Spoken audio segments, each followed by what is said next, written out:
estos momentos enlazarme con otro maestro, el maestro Ricardo Sevilla, escritor, periodista independiente, columnista del diario Basta y miembro de esta familia sin censura. Como siempre, agradecido con el maestro Ricardo Sevilla para hablar de las disculpas sentidas que hoy externó el presidente Andrés Manuel López Obrador para los padres y madres de los estudiantes desaparecidos de Ayotzinapa, los 43 normalistas de Ayotzinapa, y las declaraciones del presidente en torno a que las filtraciones de la Fiscalía General de la República fueron un acto o fueron actos de mala fe. Así lo dijo el presidente en la mañanera y hay que analizar sus declaraciones. Querido Ricardo Sevilla, te saludo con mucho gusto, te mando un abrazo, feliz inicio de semana.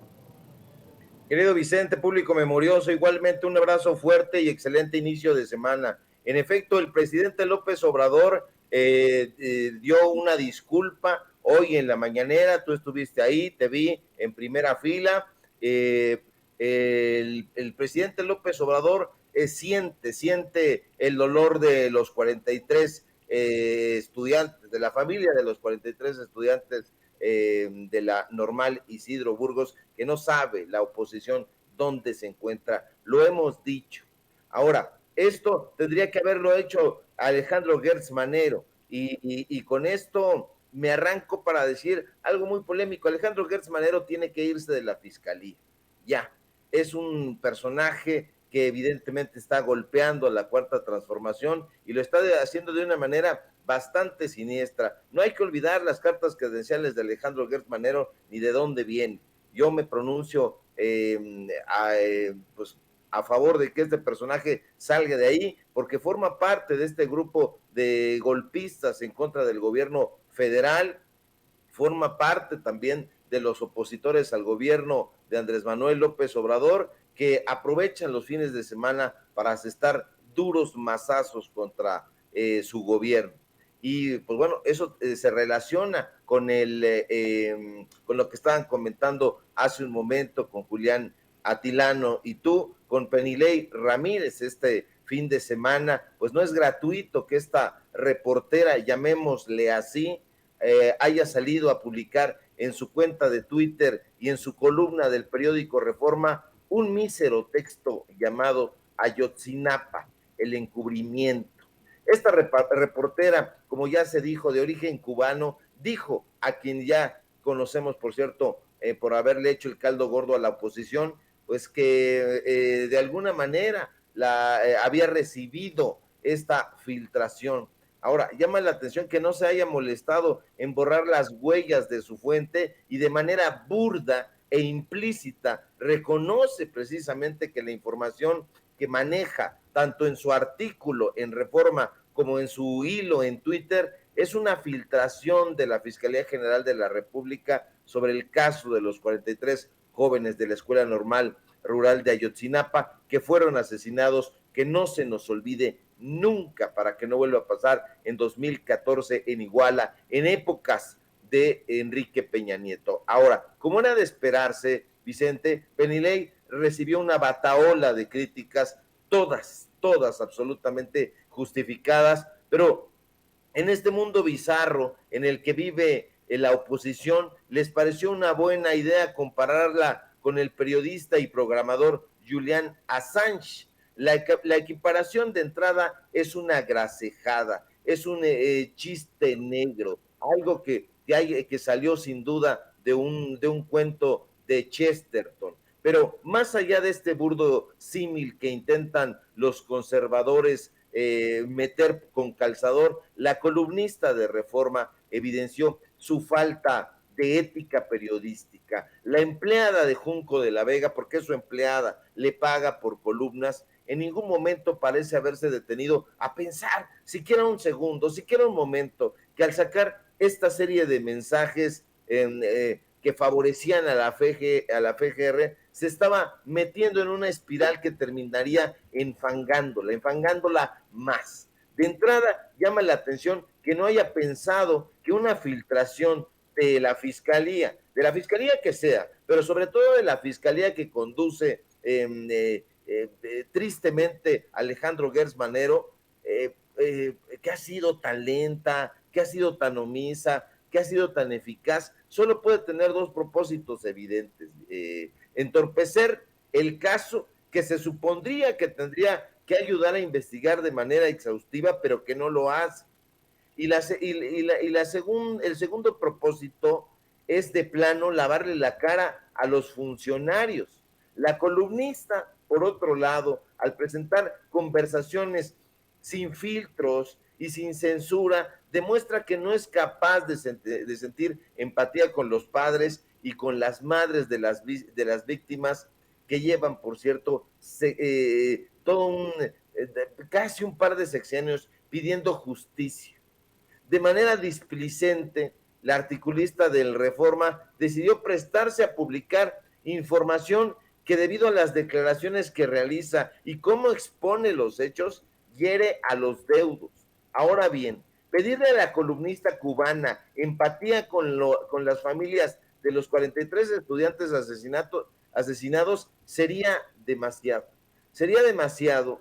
Y es que lamentablemente Penilei jamás ha pertenecido a la clase de reporteros que practican el periodismo social. No, para nada. Hay que recordar que allá en Veracruz, mientras se pasaba por el malecón lanzando poesías, porque se sentía poeta, porque incluso escribió un poemario nefasto que hay que repudiar, que hay que hacer avioncito y arrojarlo ahí a Villa del Mar. La verdad es que esta mujer no es en estricto sentido ni siquiera una periodista. No hay que olvidar que el periodismo de inferencias que desde temprano comenzó a practicar, lo aprendió en la escuela de un personaje pues bastante oscuro, del que se habla poco, en la escuela de Ramón Alberto Garza García en Reporte Índigo. Y que no se nos olvide que Ramón Alberto fue nada más ni nada menos que vicepresidente de Televisa y presidente de Editorial Televisa, además de haber sido director editorial de dos pasquines que hoy por hoy son absolutamente anti-López Obradoristas, el Reforma y el Universal, en toda una época de priistas y de panistas. De ahí egresó precisamente Penilei. Por eso su trabajo, Vicente, se parece tanto al de Jorge Ramos, al de Loret de Mola, porque como a ellos, lo único que le interesa a Penilei es que sus publicaciones alcancen una buena cuota de audiencia. Pero además de la cuota de audiencia, a Penilei le interesa muchísimo impulsar la narrativa golpista contra López Obrador. No es casualidad que, como a otros opinólogos, esté atizando la batalla contra el gobierno federal, abrazando esta actitud ramplona y amarillista que le vimos orquestar el fin de semana. Penilei se convirtió en una defensora, fíjate la paradoja, de la indefendible verdad histórica. Nadie con dos dedos de frente, nadie que haya leído estos informes meticulosamente puede creer en ese burdo parapeto que intentó edificar la extinta Procuraduría General de la República. Nadie. Pero esto es una manera de denigrar al periodismo terrible, y todo por responder a intereses lóbregos, a todas luces mezquinos. Y tenemos que ser más categóricos, Vicente. Penilei no es Julian Assange, para nada, ni lo será nunca. El periodista australiano, como el público memorioso sabe, dio a conocer los crímenes cometidos por Washington, los múltiples crímenes que ha cometido ese gobierno. A Penilei, que está a años luz de distancia, le filtraron el informe de Ayotzinapa, como se ha dicho ahora, sin testar y sin reflexionar que estos informes, lejos de arrojar luces clarificadoras sobre una investigación dolorosísima, está hiriendo a las víctimas, detiene la marcha de la justicia y sirve a intereses perversos. Y pese a ello, con total indolencia, decidió publicarlo. Y el medio de comunicación también van de la mano hacia un fango profundo. Assange es un ícono del periodismo. Ella no es más que una mercenaria de la pluma. Ahora mal, todo apunta a que el fiscal Gertz, insisto, es quien está saboteando abiertamente a la Fiscalía Especial de Ayotzinapa. ¿Qué es lo que querrá? Misterio. Y eso es lo que hay que develar. Y eso quiere decir que de una u otra forma quieren reactivar el pacto de impunidad y habrá que averiguar quién o quiénes podrían estar interesados en radicalizar el movimiento de los 43. Y definitivamente, insisto, Gertz debe salir de la fiscalía y debió haber pedido esta disculpa desde hace mucho tiempo y no la tuvo que asumir el presidente López Obrador, que vimos en la mañanera, que da esta sentida disculpa, pero que no le correspondería a él, sino a estos personajes que están entorpeciendo esa investigación, una investigación que hoy por hoy es de las más lacerantes de la historia moderna de este país. Y sumémosle a esto que nos estás